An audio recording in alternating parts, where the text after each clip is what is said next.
쓰던 지갑이 오래돼가지고 명품 지갑이나 사볼까 해서 인터넷에 들어가 봤는데 똑같은 제품이 전부 다른 가격으로 판매돼서 뭘 사야 되나 고민했던 경험 한 번쯤 있으실 텐데요. 색상, 디자인, 브랜드까지 다 동일한데 왜 전부 다른 가격으로 파는 걸까요? 그게 바로 병행 수입 때문인데요. 아무리 돈이 많은 구찌나 에르메스도 자신들만 독점적으로 물건을 팔지 못하도록 만들어 놓은 거예요. 누구나 명품을 자신만의 루트로 수입을 해서 판매할 수 있도록 만들어 둔 건데요. 그래야만 자연스럽게 가격 경쟁을 하고 가격이 상승하는 걸 막고 안정적인 가격이 유지될 수 있도록 만든 겁니다. 명품을 파는 사람들은 병행 수입의 이점을 적극 활용해서 돈을 벌 수 있어야 합니다. 오늘은 명품의 병행 수입으로 돈을 버는 이야기를 해드릴게요.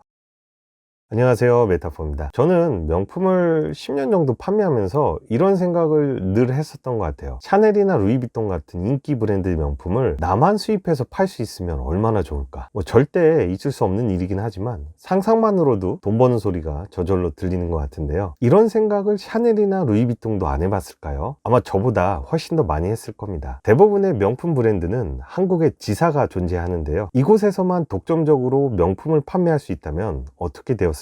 아마도 가격이 미친 듯이 올라가서 아무나 구매하지 못했을 거예요. 이처럼 독점적인 판매로 인해서 가격이 크게 상승하는 걸 막기 위해 병행 수입 제도가 존재하게 됐습니다. 즉 이 세상 누구도 브랜드 제품을 해외에서 수입해가지고 내 제품처럼 판매하고 돈을 벌 수 있게 된 거죠. 인터넷에서 판매되는 대부분의 명품들이 바로 해외에서 병행 수입된 제품들인데요. 수입할 때의 유로 환율이나 거래 조건, 인건비나 물류 비용, 내가 남기고 싶은 마진 등에 따라서 동일한 제품이라도 가격대가 전부 다르게 측정되는 건데요. 그래서 똑같은 제품이라도 인터넷에 판매되는 제품들의 가격이 천차만별인 것입니다. 명품을 온라인에서 판매해서 돈을 벌고 싶은 사람들은 이 병행 수입의 제도를 이해하고 활용할 수 있어야 돼요. 그럼 명품을 유럽이나 일본, 홍콩 등에서 병행 수입할 때 주의해야 될 점은 무엇이 있을까요? 첫 번째가 FTA 혜택을 받는 제품을 병행 수입하는 겁니다. FTA라는 말 들어보신 적 있으실 텐데요. 프리 트레이드 어그리먼트의 약자로서 FTA 협정을 맺은 나라끼리는 관세 없이 물건을 거래하자 라는 약속입니다. EU에 속한 국가와 한국은 FTA 협정을 맺고 있어서 일정 조건만 맞으면 관세 없이 제품을 수입할 수 있습니다. 예를 들어 EU에 속한 프랑스나 이태리에서 생산된 가방이나 지갑 같은 경우는 FTA 협정에 따라서 관세 없이 한국에 수입할 수 있어요. 명품을 최대한 저렴하게 수입해서 한국에서 판매하려면 FTA 혜택을 받을 수 있는 거래처와 거래를 하면 좋습니다. 신발이나 의류는 관세가 13%이고 가방이나 지갑은 8%잖아요. 무관세로 들어오면 8에서 13% 정도의 가격을 세이브할 수 있게 되는 거죠. 명품 도매 업체한테 명품을 수입할 때는 FTA 혜택이 가능한지 문의하시고 관세 없이 제품을 수입하게 되면 저렴한 가격으로 명품을 수입할 수 있습니다. 두 번째는 명품이나 브랜드와 같이 비싼 제품을 병행 수입할 때는 가능하면 200만 원이 넘는 제품은 피하시는 게 좋습니다. 200만 원이 넘는 제품은 한국에서는 사치품으로 분류해서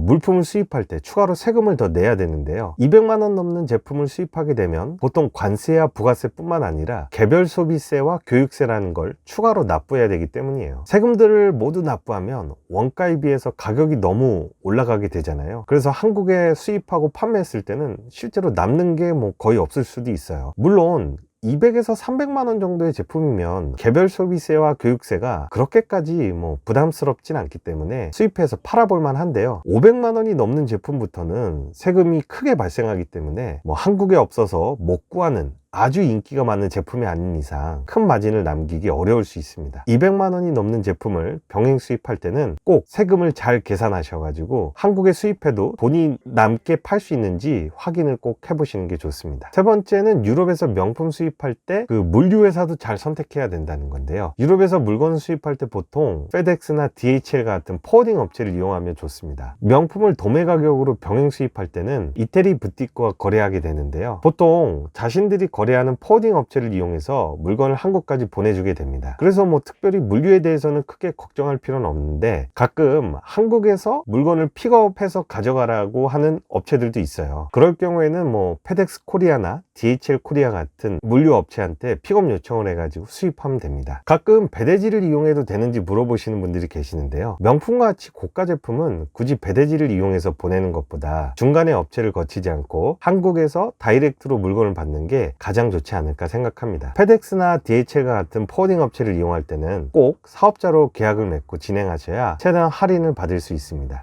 페덱스, DHL, UPS 같은 포워딩 업체들의 배송비 견적을 다 받으신 다음에 비교하셔서 가장 저렴한 곳을 이용하시면 됩니다. 지금까지 병행 수입에 대해서 어떻게 진행하면 좋을지 알아봤는데요. 그럼 한국에서 명품을 병행 수입하는 루트에는 어떤 것들이 있을까요? 인터넷에서 판매되는 수많은 명품들은 도대체 어디서 가져오는 걸까요? 크게 두 가지로 나눌 수 있는데요. 첫 번째는 해외에 나가서 명품을 구매하고 핸드캐리로 직접 한국에 들고 가져와서 판매하는 경우입니다. 가까운 일본이나 홍콩, 멀게는 이태리나 프랑스까지 큰 캐리어를 들고 여행처럼 나가게 되는데요. 나가서는 이제 돈이 되는 명품이나 한국에 비해 저렴하게 판매되는 제품들을 정해진 예산과 일정 속에서 최대한 많이 구매해 한국에 가져와 파는 겁니다. 보통 해외 직바잉, 핸드캐리 방식이라고도 부르죠. 시간과 비용이 많이 필요한 만큼 명품 사업을 전업으로 하시는 분들이 많이 하는 방식이고요. 내가 판매할 제품을 내 손으로 직접 구매해서 판매할 수 있다는 게 가장 큰 장점이 되겠네요. 하지만 해외에 나갔는데 내가 원하는 제품의 재고가 없거나 충분하지 않을 경우도 있기 때문에 해외에 나가기 전에는 다양한 명품 매장에 방문할 계획을 세우는 게 좋습니다. 두 번째는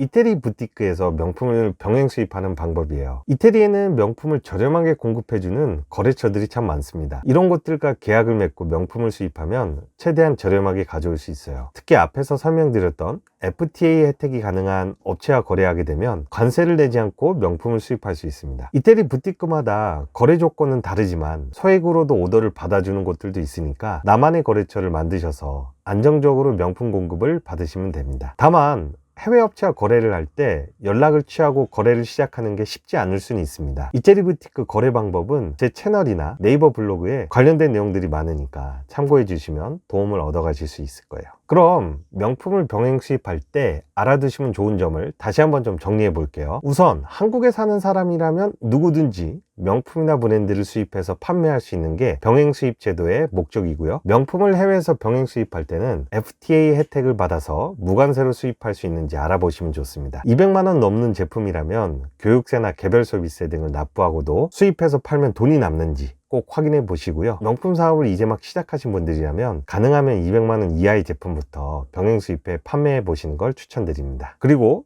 유럽에서 병행 수입되는 명품은 배대지보다는 페덱스나 DHL 같은 포워딩 업체를 사용하면 좋다는 점, 안전하고 빠르게 물건을 받아볼 수 있다는 정도로 정리할 수 있겠네요. 병행 수입의 방법은 크게 두 가지가 있었죠. 내가 직접 해외에 나가서 사오는 핸드캐리 방식, 그리고 이태리에 있는 명품을 도매로 공급해주는 업체들, 이태리 부티크와 거래해서 물건을 수입하는 방법, 이 두 가지로 나눌 수 있습니다. 저도 병행 수입하기 전에는 이런 명품이나 브랜드를 함부로 수입해도 되는지 좀 헷갈리고 겁도 많이 났는데요. 10년 정도 하다 보니까 이제는 어떤 브랜드라도 돈이 되면 빨리 수입해서 팔고 싶다라는 생각밖에 없는 것 같아요. 우리가 괜히 수입이나 무역이라고 하면 괜히 어려울 것 같고 복잡할 것 같은데 한국에서 물건 사는 거랑 크게 차이가 없다고 저는 생각합니다. 최근에는 결제나 물류 등이 진짜 간편해지고 간단해졌거든요. 특히 팬데믹 이후로는 이게 더 심해졌는데요. 이때는 해외에 나가서 명품을 구매할 수 없었잖아요. 그래서 대부분의 해외 업체들이 전 세계의 물건을 쉽고 빠르게 보낼 수 있는 새로운 물류 시스템을 만들었기 때문에 그 이후부터는 진짜 간단하게 물건을 오더해서 받을 수 있습니다. 지금은 한국에서 인터넷 쇼핑하듯이 인기 명품들을 수입해서 판매할 수 있게 되었습니다. 명품을 온라인에서 판매해 돈을 버는 건 생각보다 어렵거나 복잡하지 않아요. 쿠팡에서 물건 사는 정도 쉽고 간편해졌으니까 명품 판매에 관심이 있으신 분들은 고정 댓글에 링크 하나 남겨놨으니까 그 영상도 꼭 봐주시고요. 오늘도 영상 시청해 주셔서 감사하고 다음에 더 좋은 영상으로 찾아오겠습니다. 감사합니다.